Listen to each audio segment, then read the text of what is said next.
दाम यथा विनिमयो यत्राते सर्गो मिषा धाम्ना स्वेन सदा निरस्तगुहका सत्यं परं धीमहि। पूर्व दिवस में आपने श्रवण किया किस प्रकार से भागवत के श्रवण करने से कैसे कैसे पापियों का उद्धार हो जाता है। लिखा हुआ है ना, ये मानवा पाप कृतस्तु सर्वदा सदा दुराचार रता विमार्गा। अभी तो भागवत का केवल महात्म ही प्रारंभ हुआ था, जिस महात्म के श्रवण करते ही भक्ति महारानी के दोनों पुत्र ज्ञान और वैराग्य जो वृद्ध हो चुके थे वो भी यौवनता को प्राप्त हो गए। धुंधकारी क्या था? धुंधकारी महान प्रेत। लिखा हुआ है, गया श्राद्ध सते नापि मुक्तिर में न भविष्यति। धुंधकारी कहता है, भैया गोकर्ण, यदि तुम मेरा 100 बार भी श्राद्ध कर दोगे यदि गया में जाकर के, मैं तब भी मुक्त होने वाला नहीं। जो लोग कहते हैं पंडित जी हमने अपने पितर के लिए ये कार्य कर दिया तो मुक्त हो गया होगा, ऐसे नहीं होता। गया में जिसका एक बार भी श्राद्ध हो जाता है उसके 21 पितरों का उद्धार, 21 पीढ़ी के पितरों का उद्धार हो जाता है। परंतु जो महान प्रेत होते हैं उनका चाहे आप गया में श्राद्ध कर लो, चाहे पेहवा में कर लो, चाहे कहीं मर्जी श्राद्ध कर लो, वो फिर भी मुक्त नहीं हो पाते। वो फिर भी दुखी करते हैं, किसी ना किसी बहाने से आपको दुखित करना उनका कार्य बन जाता है। कल भी बोला कि वो बार बार आपको बताने का प्रयास करेंगे, जताने का प्रयास करेंगे कि हमको मुक्त करो, हमें मुक्त करो। परंतु जब परिवार समझ नहीं पाता तो उस दुख के ग्रह में बना रहता है। लिखा हुआ है कि भाई यदि देवता रुष्ट हो जाएं तो उनका समाधान है, परंतु यदि पितृ रुष्ट हो जाएं तो उनका कोई समाधान नहीं बनता। इसलिए हमारे सनातन ने पहले क्या बोला कि मातृदेवो भव, दूसरा क्या बोला पितृदेवो भव, तीसरा बोला आचार्य देवो भव। पहले अपना माता को पूजो, फिर पिता को पूजो और फिर जाकर के आचार्य का पूजन करो। हम गए हुए वृंदावन और पीछे बेचारी सास दुखी, पीछे अन्न भी नहीं मिल रहा सास को, तो ये समझ लो आपके कराया सब गुड़ गोबर।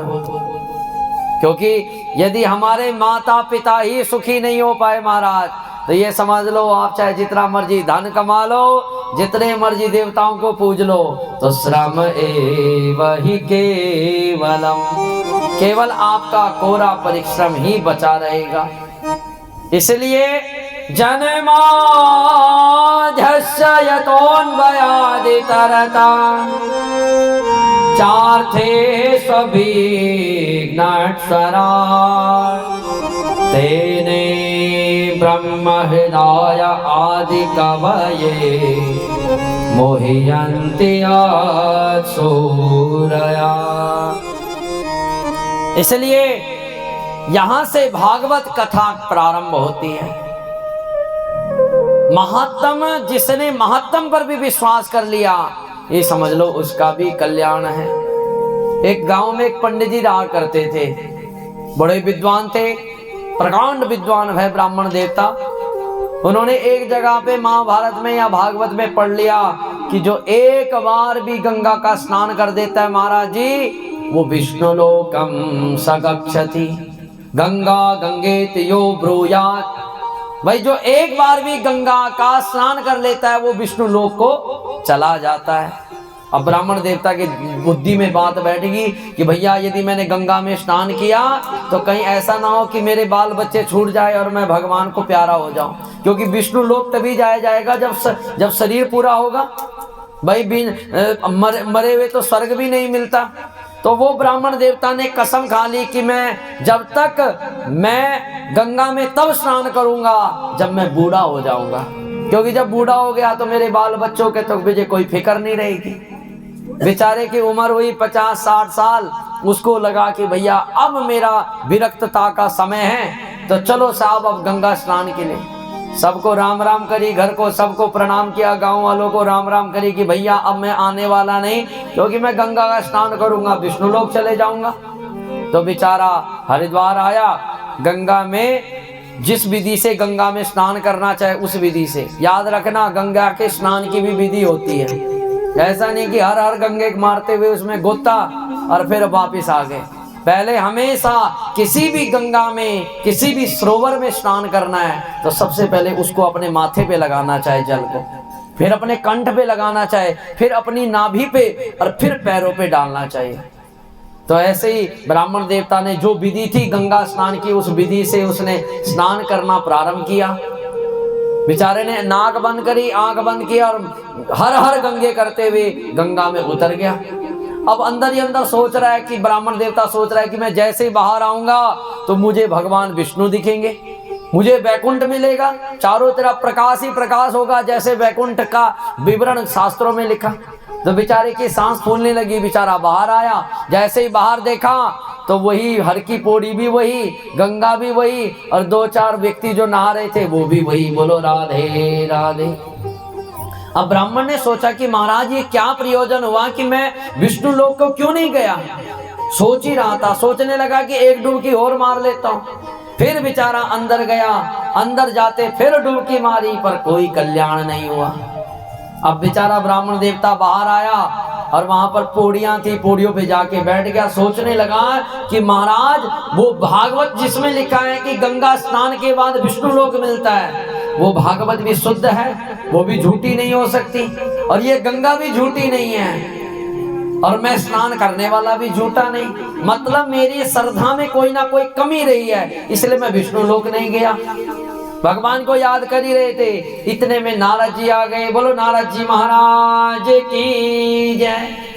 इतने में नारद जी आए तो नारद जी ने कहा रे ब्राह्मण देवता क्यों दुखी है भाई। ब्राह्मण ने कहा महाराज आप कौन। कहा महाराज मेरा नाम है नारद, और भागवत में या किसी भी पुराण में नारद जी भी भगवान के एक अवतार हैं, भगवान के रूप ही नारद जी हैं। तो नारद जी आए। नारद जी ने कहा अरे ब्राह्मण देवता क्यों दुखी है भाई। कहा महाराज क्या बताएं, भागवत में, महापुराण भागवत में लिखा गया था कि मैं गंगा में स्नान करूंगा तो विष्णु लोक। महाराज 10-10 51 डुबकी 108 डुबकी मार ली पर विष्णु लोक मिला नहीं। तो नारद जी ने कहा कि भाई बात तो सही है ब्राह्मण देवता कि भाई जो गंगा में स्नान करेगा उसको इसको विष्णु लोक, पर पता नहीं तुम्हें विष्णु लोक क्यों नहीं मिल रहा, ये समझ नहीं लगा।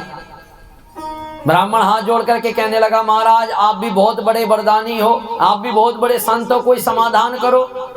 नारद जी ने कहा चलो ब्रह्मा जी के पास चलते हैं, ब्रह्मा जी से ही पूछते हैं, क्योंकि ब्रह्मा जी के कमंडलू से ही गंगा निकली है। बोलो गंगा मैया की जय। नारद जी ब्राह्मण देवता को सशरीर वहां से अंतर ध्यान हुए और सीधा ब्रह्मलोक में पहुंच गए। अब ब्रह्मलोक में गए तो ब्रह्मलोक में जा करके नारद जी को देख करके ब्रह्मा जी ने कहा कि अरे नारद जी आज कैसे भाई, ये कौन पुरुष लेके आ गए। कहा महाराज ये ब्राह्मण देवता है, गंगा में स्नान कर रहा था और इसने ये कसम खा करके, ये संकल्प लेकर के गंगा में स्नान किया कि मुझे विष्णु लोक मिलेगा, पर महाराज बताइए इसको विष्णु लोक क्यों नहीं मिला। ब्रह्मा जी ने कहा भाई बात तो सही है, इसको मिलना तो चाहता विष्णु लोक, पर पता नहीं क्या कमी रही, इसको विष्णु लोक नहीं मिला। ब्रह्मा जी ने कहा चलो भोलेनाथ के पास चलो, क्योंकि भोलेनाथ ने अपनी जटाओं में गंगा को स्थान दिया है। बोलो शंकर भगवान की जय। उस प्रश्न के उत्तर में इतने समाहित हो गए ब्रह्मा जी कि उनको ये नहीं बोध हुआ कि ये ब्राह्मण सशरीर ब्रह्मलोक में आया है। भोलेनाथ के पास गए, भोलेनाथ ने भी कहा महाराज हमको भी पता नहीं कि भाई ये गंगा जी के स्नान के बाद ये ब्राह्मण विष्णु लोक में क्यों नहीं गया। कहा चलो साहब विष्णु लोक के चलते हैं, जहां भगवान विष्णु से ही पूछा जाए, जिनके चरणों से ये गंगा प्रकट हुई है। सारे के तीनों भगवान विष्णु की शरण में पहुंच गए। प्रश्न में समाधान में इतने निर्लिप्त हो चुके हैं कि उनको याद ही नहीं रहा कि भाई ब्राह्मण तो विष्णु लोक ही में पहुंच गया। भगवान विष्णु के पास जाके कहते हैं महाराज आपके चरणों में बैठे। कहा क्या हुआ, कैसे आए? कहा महाराज आपने लिखा हुआ था, आपने ही कहा था भागवत में कि जो एक बार गंगा में स्नान कर लेता उसको विष्णु लोक की प्राप्ति हो जाती है। भगवान विष्णु ने कहा फिर एक काम करो, उस ब्राह्मण को उठा करके मेरी गोद में धरो। तो ब्राह्मण को ब्रह्मा जी ने उठा करके नारायण की गोद में धरा और तब ब्रह्मा जी को याद दिलाया कि ब्रह्मा जी मैंने कहा था कि गंगा गंगेति व्यो ब्रूयात् योजनानां सतेरपि मुच्यते सर्व पापेभ्यो मोक्षयामि सपर्वसा। भाई जो एक बार गंगा में स्नान करता है वो विष्णु लोक। ब्रह्मा जी आप कहाँ खड़े हो? कहा महाराज विष्णु लोक में। ये ब्राह्मण कहाँ खड़ा है? कहा विष्णु लोक में। और ये ब्राह्मण किसकी गोद में बैठा है? कहा विष्णु की। तो हो गया आपके प्रश्न का समाधान। जो पुस्तक में लिखा था विष्णु लोक मिलेगा, आज उसी प्रश्न के समाधान के लिए ब्राह्मण विष्णु लोक में खड़ा है। बोलो गंगा मैया की जय। इसलिए भागवत में कोई कमी नहीं, शास्त्रों में कोई कमी नहीं, कमी तो हम में है। तो इसी प्रकार आज हम भागवत के प्रथम स्कंद के अंदर प्रवेश करते हैं। हल्का भराव दे दो, थोड़ा हल्का हल्का। जन्माद्यस्य यतोऽन्वयादितरतः चार्थेष्वभिघ्नस्वराट् तेने ब्रह्महृदाय आदिकवये मुह्यन्ति यत्सूरया। व्यास जी महाराज ने इस भागवत कथा को लिखा। इस ग्रंथ को लिख करके भगवान विष्णु के पास पहुंच गए। कहा महाराज आपके आशीर्वाद से हमने एक पुस्तक लिखी है। भगवान विष्णु ने कहा वाह व्यास जी बहुत अच्छी बात है, इसका क्या नाम रखा? तो कहा महाराज हमने इसका नाम रखा है भागवत। का अर्थ क्या है? का भगवता प्रोक्तम भागवतम। का जिसमें भगवान के चरित्र हो, जिसमें भक्तों के चरित्र गाए गए हों, उसको कहते हैं भागवत। साथ में लक्ष्मी बैठी हुई थी। लक्ष्मी जी ने कहा रे व्यास जी महाराज आपने मेरे स्वामी विष्णु का तो नाम ले लिया पर मेरा नाम नहीं लिया, क्या मैं इसके अधिकारी नहीं हूँ? व्यास जी ने कहा नहीं नहीं माँ आप भी अधिकारी हो, इसलिए हमने भागवत के आगे रखा है श्रीमद् भागवत। क्या रखा? श्रीमद् भागवत। श्री का उपयोग करना जो शास्त्र सिखाए उसको कहते हैं भागवत। श्री मतलब हमारी धन की लक्ष्मी, हमारा पैसा। भाई पैसे को कहाँ उपयोग करना चाहे, किधर उपयोग करना चाहे, कैसे करके उपयोग करना चाहे, जो धर्म शास्त्र बताए उसको कहते हैं भागवत। मंगलाचरण किया गया सबसे पहले। हम भी पेपर देने जाते हैं, कोई यात्रा करने जाते हैं, हम क्या कहते हैं? हे महामाई देवी समलासन मैया, हे क्षेत्रपाल भगवान हमारी यात्रा सफल करना। ऐसे ही आज हम श्रीमद् भागवत की यात्रा प्रारंभ करने जा रहे हैं। तो व्यास जी महाराज उस यात्रा में सबसे पहले देवताओं का नाम ले रहे हैं। देवताओं में भी विशेषता, ना भगवान विष्णु का नाम लिया, ना भोलेनाथ का नाम लिया, ना देवी का नाम लिया, किसी का नाम नहीं लिया, केवल एक ही नाम लिया, सत्यम परम धीमहि। का महाराज मैं किसका ध्यान करता हूँ? केवल सत्य का ध्यान करता हूँ। यदि कोई हिंदू होगा तो उसके देवता भी यही कहते हैं कि महाराज सत्य की शरण ग्रहण करो। यदि कोई सिख होगा तो उनके वाहिगुरु जी भी यही कहते हैं महाराज सत्य की शरण ग्रहण करो। कोई मुसलमान होगा तो उनका अल्लाह भी यही कहता है कि सत्य की शरण ग्रहण करो। सबका मूल क्या है? सत्यम परम धीमहि। इसलिए कोई यदि कह दे कि महाराज मैं राधा स्वामी, तो हम भागवत की कथा सुनने हम काहे को जाएं? हम जब राधा स्वामी हैं हम काहे को आए? तो पर वो राधा स्वामी, वो गुरुजी भी एक ही चीज कहते हैं कि भाई सत्य की शरण ग्रहण करो। कोई कह दे नहीं महाराज हम निरंकारी हैं, हम काहे को कथा सुनने के लिए आए, तो उनके भी गुरुजी यही कहते हैं बेटा तुम केवल सत्य की शरण ग्रहण करो। सब धर्मों का मूल क्या है? सत्यम शिवम सुंदरम सत्यम शिवम सुंदरम, सत्यम शिवम सुंदरम। पंकज, सत्यम शिवम सुंदरम। ईश्वर सत्य है, सत्य ही शिव है, शिव ही सत्य है। सत्यम शिवम सुंदरम। 129। सत्यम शिवम सुंदरम।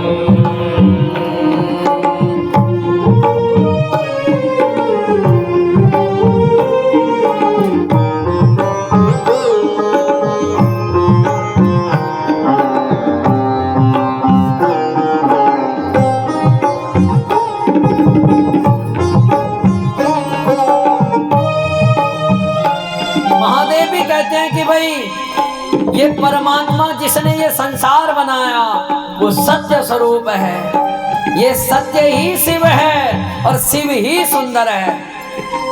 किसी को माला लेने की जरूरत नहीं, केवल ईमानदारी से अपने जीवन को चला लो तो उसी के जीवन में भगवान विष्णु भी प्राप्त हो जाएंगे, महादेव भी प्राप्त हो जाएंगे और कुल देवी भी उसको प्राप्त हो जाएगी।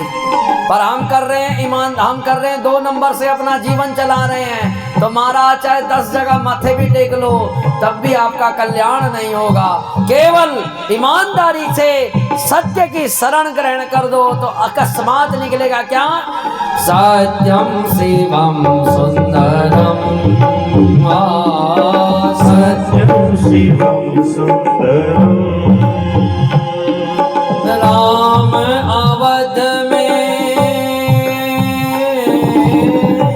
राम अवध में, काशी में शिव, कान्हा वृंदावन में।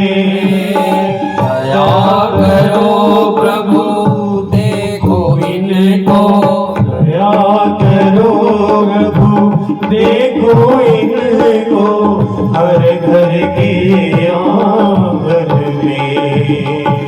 राधा मोहन शरणम,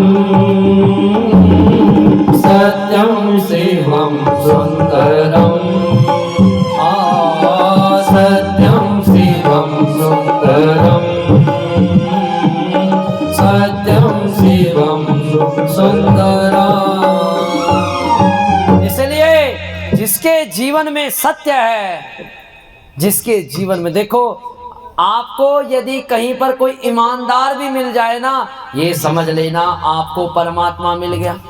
महाराज जी ये कलयुग है, कलयुग में कोई ईमानदार नहीं, कलयुग में कोई सत्य बोलने वाला नहीं, केवल एक ही चीज चलती है पंडित जी, झूठ बोलोगे तो घर चलेगा, सत्य बोलेंगे तो घर नहीं चलेगा, है ना यही बात पंडित जी।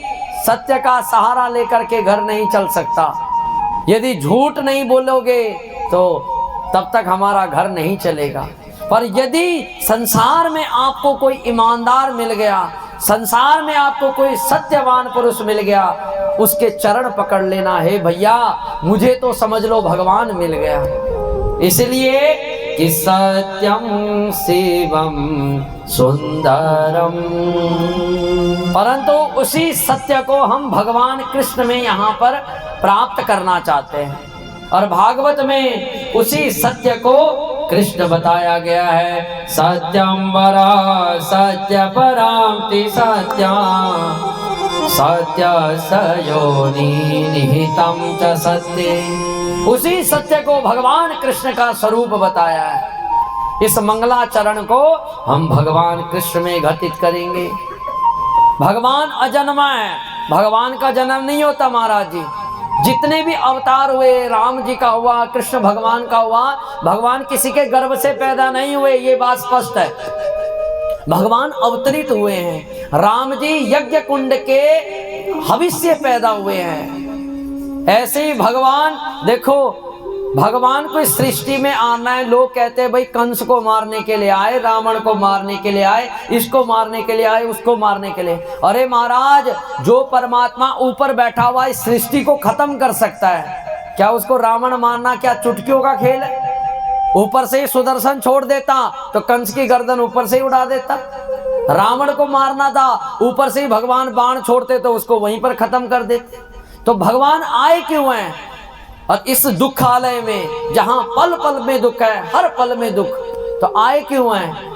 केवल भगवान एक ही चीज के लिए आए हैं कि मैं अपने भक्तों को परम आनंद दे सकूं। बोल वृंदावन बिहारी लाल की जय। मैं केवल अपने भक्तों को परम आनंद दे सकूं, इसलिए भगवान आए। और कहाँ आए? वसुदेव गृहे साक्षात। भगवान कृष्ण का जन्म कहाँ हुआ? वसुदेव के घर में। कहाँ हुआ माताओं? वसुदेव जी के घर में। पर आप में से एक बैठी हुई थी माता, वो कहने लगी पंडित जी झूठी बात, व्यास मन से झूठ कैसे बोल रहे हो आप? हम पूछे माता क्यों? तो कहा पंडित जी भगवान का जन्म तो जेल खाने में हुआ है, आप कैसे कह रहे हो वसुदेव जी के घर में जन्मे? कहाँ हुआ भगवान? कहाँ पैदा हुए? जेल खाने में हुए ना पैदा। तो वो वसुदेव जी का घर कहाँ से हो गया? भगवान का जन्म तो जेल खाने में हुआ है। परंतु शास्त्र कहता है कि ना गृह में त्याहो गृहिणी ग्रह मुच्यते। जिस घर में गृहिणी रहती है, जिस घर में धर्म पत्नी रहती है महाराज, उसको कहते हैं घर। जिस घर में स्त्री ना रहे, जिस घर में धर्म पत्नी ना रहे, उसको घर नहीं कहा जाता। जिस कमरे में 3-4 पुरुष रहते होंगे, वहां की वो शोभा नहीं होती, उस घर की वो शोभा नहीं होती। जिस घर में स्त्री रहेगी, वो सुंदर अपने सौंदर्य के द्वारा, सुंदर अपने कार्यशैली के द्वारा पूरे घर को सजा देगी। गृहिणी का मतलब क्या होता है? जो घर की दारिद्रता को ग्रहण कर ले। घर की दारिद्रता मतलब घर की गंदगी को, घर की दुर्दशा को जो समाप्त कर दे, उसको कहते हैं गृहिणी। बोलो राधे राधे। धर्म पत्नी भी उसी को कहते हैं। पर हम आजकल क्या कहने लगे? वाइफ। भाई तुम्हारी धर्म पत्नी, तुम्हारी वाइफ का नाम क्या है? पर इंग्लिश में है वाइफ। विदाउट इंफॉर्मेशन फाइट जहां हो जाए, उसको कहते हैं वाइफ। W से प्रारंभ होता है ना, विदाउट इंफॉर्मेशन फाइट जहां हो वो है वाइफ।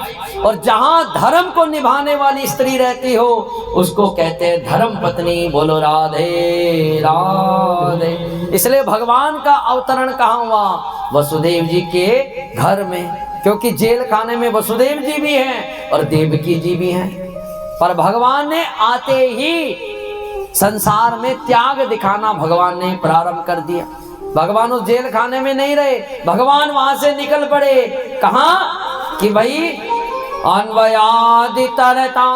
भगवान वहां से कुछ पल के लिए वहां रहे और तुरंत वहां से निकल करके गोकुल में पहुंच गए। और भगवान इतने चतुर कि कंस मामा को पता तक नहीं लगा कि मेरा भांजा कब मथुरा से गोकुल में पहुंच गया। पता भी नहीं लगा कंस को। इतने हजारों सैनिक लगाए हैं, फिर भी सब सैनिकों को संतप्त करते हुए भगवान गोकुल में पहुंच गए। अरे कंस की छोड़ो, एक चरित्र आएगा बीच में कि ब्रह्मा जी तक को भी भगवान के उस माया का बोध नहीं हुआ। ब्रह्मा जी के भी चारों सिर चकरा गए कि ये भगवान है कि बालक है। बोलो राधे राधे। ऐसे भगवान कृष्ण के पाद पद्मों में हम प्रणाम करते हैं। धामना सेन सदा निरस्त गुहक सत्यम परा धीमहि। ऐसे भागवत के मुख्य पात्र भगवान कृष्ण को हम प्रणाम करते हैं। अगले श्लोक में विवरण आया है कि धर्मा प्रोजित कैत्रवोत परमो निर्मत्सराणां सता वैद्या वास्तवमत वस्तु शिवदा तापत्रयो मूलनम। अगले श्लोक में कहा है व्यास जी ने, ध्यान से सुनना, कि भाई भागवत सुनने का पात्र कैसा होना चाहिए। भाई मुख्यता तो बता दिया कि भगवान कृष्ण इसमें मुख्यता है, पर इस भागवत सुनने का पात्र कैसा होना चाहिए। क्योंकि इतना पवित्रतम ये ग्रंथ, भाई उसके लिए पात्र भी तो अच्छा होना चाहिए। तो कहा महाराज उस पात्र की क्या विशेषता होनी चाहिए? का निर्मत्सराणाम सताम, का मात्सर्य रहित होना चाहिए। जो भागवत सुनने वाला मात्सर्य, देखो माताओं, मच्छर दो प्रकार के होते हैं। कितने प्रकार के? दो प्रकार। एक मच्छर बाहर से काटता है, जैसे आप ऐसे बैठे होगे आराम से चुपचुपाता दाएं बाएं से होता हुआ आपको काटेगा, सारी समाधि गुल। पर उस बाहर के मच्छर को मारने का समाधान है, हाथ से मार लिया, कछुआ छाप लगा दिया, ओडोमॉक्स लगा दिया, अनेक साधन है। परंतु एक मच्छर और होता है जो हमारे अंदर से काटता है। अंदर से भी काटेगा वो, एक तो बाहर से काटेगा, एक अंदर से काटेगा। पर बाहर से काटने वाले का समाधान है, परंतु जो अंदर से काटता है उसका कोई समाधान नहीं। वो कैसे काटता है कि भाई आपके सामने किसी की तरक्की आई तो बस अंदर से वो मच्छर काट देगा। देखो साहब, हमारे साथ खाता, हमारे साथ रहता, पर देखो आज ये कितना बड़ा आदमी बन गया। दो पड़ोसी रहते थे, दोनों का लेंटर एक समान था, पर दूसरे का लेंटर छज्जा एक ऊपर पड़ा, अंदर से मच्छर काटने लगेगा। घर की धर्मपत्नी कहते हैं, स्वामी महाराज ये देखो कितना ज्यादा कमा रहा है, कहां से लाता है, कैसे लाता है? तो बस वो मच्छर अंदर से काटना प्रारंभ, समझ लो आपके अंदर वो पीड़ा प्रारंभ। सबसे खतरनाक होती है ईर्षा। बड़े बड़े उस ईर्षा में जलते रहते हैं, जीवन लगा देते हैं, फिर भी वो ईर्षा समाप्त नहीं होती। इसलिए कबीरदास जी क्या कहते हैं कि कंचन तजना सहज है, सहज त्रिया का नेह, मान बड़ाई ईर्षा दुर्लभ तजना ये है। कंचन तजना सहज है, सोना त्यागना सहज, घर त्यागना सहज, सब कुछ सहज, पर मान बड़ाई ईर्षा, मान और ईर्षा को छोड़ना सबसे कठिन है महाराज जी। और सही में जिसने इस ईर्षा को सोच लिया, छोड़ दिया, उसके जीवन में स्वतः भगवान उसके जीवा पर आ जाते हैं और अपने आप निकलता है उसके मुंह से क्या कि मंगल भवन अमंगल हारी, द्रवो सुदशरथ अजर बिहारी। मंगल भवन अमंगल हारी, द्रवो सुदशरथ अजर बिहारी। श्री राम जय राम, जय जय राम, श्री राम जय राम, जय जय राम, श्री राम जय राम, जय जय राम। इनको बोलो पीछे तानपुरा करो और पीछे भराव भी करो, मुझे पीछे बैकग्राउंड दो अच्छा सा। जय जय राम, श्री राम जय राम, जय जय राम, श्री राम जय राम, जय जय राम, श्री राम जय राम, जय जय राम। बोलो वृंदावन बिहारी लाल की जय। इसलिए कंचन तजना सहज है, सहज त्रिया का नेह। सब कुछ त्याग दो, अपने गले में सोना डालना सही है। आप गले में सोना डाल रहे हो, चांदी डाल रहे हो, आपको कोई दिक्कत नहीं होगी। पर दूसरे के गले में यदि सोने की चैन देख ली तो आपका हृदय बेचैन हो जाएगा। देखो महाराज कहां से लाया, कैसे लाया। इसलिए यदि आप भागवत को सुनना चाहते हो, भागवत के पात्र बनना चाहते हो, तो अपने हृदय को पवित्र बनाना पड़ेगा। एक गांव में बुद्ध जी आए, ध्यान से सुनना। एक संत आए, संत इतने प्रभावशाली थे कि पूरा गांव उनके पास आता था और उनके चरणों में प्रणाम करता। पर एक दिन उस संत के पास वहां के राजा आए। राजा बड़ा प्रभावित हो गया संत के उस रूप को देख करके। संत से बार बार वो राजा कहता, महाराज एक बार मुझे आशीर्वाद दे दो। महाराज एक बार मुझे आशीर्वाद दे दे तो। पर संत कभी आशीर्वाद नहीं देते। संत कहते नहीं बेटा आज नहीं दूंगा कल दूंगा, आज नहीं दूंगा कल दूंगा। पर एक दिन राजा आया, कहने लगा महाराज आशीर्वाद दो, तो तुरंत वो चिढ़ गया। महाराज चिढ़ गए। वो राजा कहने लगा महाराज नित्य आता हूं आपके दरवाजे पे, पर आपने कभी मुझे आशीर्वाद नहीं दिया, इसलिए आज से आपके दरबार पर नहीं आऊंगा। बुद्ध जी महाराज ने सोचा कि भाई ये राजा चिढ़ चुका है, क्रोधित हो चुका है, चलो आज राजा के महल में चलते हैं। बुद्ध जी महाराज अपना कमंडलू ले गए और तुरंत जा करके राजा के भवन में पहुंच गए। जब राजा के भवन में गए, राजा देख करके खुश कि आज मेरे गुरुजी मेरे राजमहल में आए। तुरंत अपने सिंहासन पर बिठाया। बुद्ध जी ने कहा बेटा तेरी पूजा से मैं प्रसन्न हूँ। राजा ने कहा महाराज मेरी एक इच्छा है, बहुत बढ़िया खीर बनाई है, बिल्कुल काजू किशमिश के सब कुछ डाल करके खीर बनाई है महाराज, यदि आप कहो तो आपको मैं वो खीर खिलाऊं। तो बुद्ध जी ने कहा बेटा जरूर खाऊंगा, पर अपने पात्र में खाऊंगा। तो तुरंत कमंडलू करके आगे किया बुद्ध जी ने और कहा राजन इसमें मेरे खीर डाल दो। राजा ने जब वो कमंडलू देखा तो उस कमंडलू के चारों तरफ मिट्टी लगी हुई थी, चारों तरफ मिट्टी लगी हुई। राजा ने कहा महाराज बुरा मत मानना, मैं आपको खीर तो खवा दूं, परंतु इस पात्र के अंदर मिट्टी लगी हुई है। महाराज यदि मैंने इस मिट्टी में अपनी खीर डाल दी तो सारी खीर खराब हो जाएगी। बुद्ध जी ने कहा राजन खाऊंगा तो इसी पात्र में। राजा ने कहा महाराज फिर तो मैं आपको खीर नहीं खवा सकता, क्योंकि इस गंदे से पात्र में मैं आपको खीर कैसे खवा दूं। बुद्ध जी ने कहा बेटे यही तो मैं तुमको समझाना चाहता हूं। तुम नित्य कहते हो ना मुझे आशीर्वाद दो, नित्य कहते आशीर्वाद दो आशीर्वाद दो आशीर्वाद दो, इसीलिए तो मैं तुझे आशीर्वाद नहीं दे रहा, क्योंकि तेरे हृदय का पात्र अभी दूषित है। क्या है महाराज? दूषित है।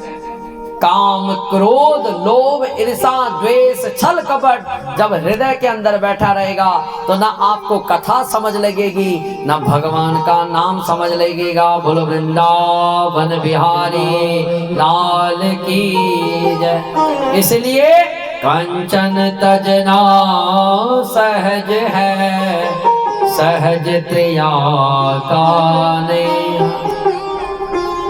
जब आप इस प्रकार के पात्र बन जाओगे तो स्वतः ये भागवत कथा आपके हृदय के अंदर प्रवेश करने लगेगी। फिर एक ने पूछा महाराज फिर ये बताओ कथा किस किस को सुना रहे हैं? तो तब व्यास जी महाराज कहते हैं कि अहो रसिका भुवि भावुका। महाराज कथा तो सबके लिए है। गांव में एक जगह पे पियाऊ लग जाती है, अब तो वाटर कूलर लगने लगे, पर पुराने समय पे घड़े रखे जाते थे कि महाराज जो यात्री आ रहा है वो घड़े में से पानी पिए और वो प्यास बुझाए। तो ऐसे पियाऊ ये भागवत रूपी पियाऊ सबके लिए है, परंतु विशेष उसके लिए है जो रसिक और भावुक है। एक जगह पे छबील लगाई, जून के टाइम पे लगाते हैं ना, भयानक गर्मी में रोड पे छबीले लगा देते हैं, है ना। तो कुछ गांव के भाई लोगों ने मिलकर के छबील लगाई कि महाराज जो प्यासे आ रहे होंगे उनको हम पानी पिलाएंगे। तो अकस्मात पीछे से एक लाला जी आ रहे थे, ब्रांडेड गाड़ी में आ रहे हैं।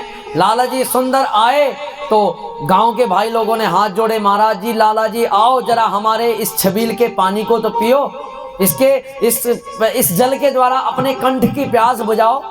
तो लाला जी कहने लगे महाराज मैं प्यास तो बुझाऊं, पर ये बताओ पानी कहाँ से भरा?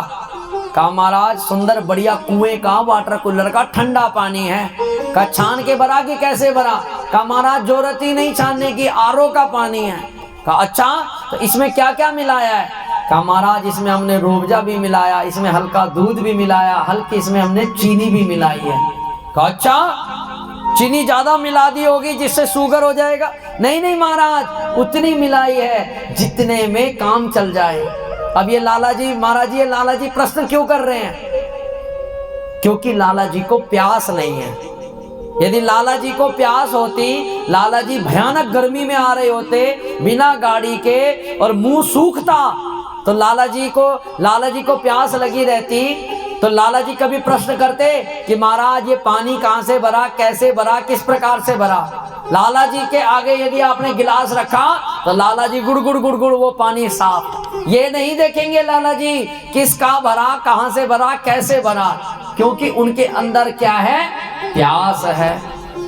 ऐसे ही भगवान के नाम रूपी प्यास जब हृदय के अंदर होगी तो माइक से बुलाना नहीं पड़ेगा, बताना नहीं पड़ेगा, आ जाओ महाराज भागवत कथा हो रही है टोका गांव में। जिसके अंदर भगवान की प्यास होगी वो सता चलता आ जाएगा और यहाँ बैठा हुआ गाएगा क्या कि जय जय राधा रमण हरि बोल।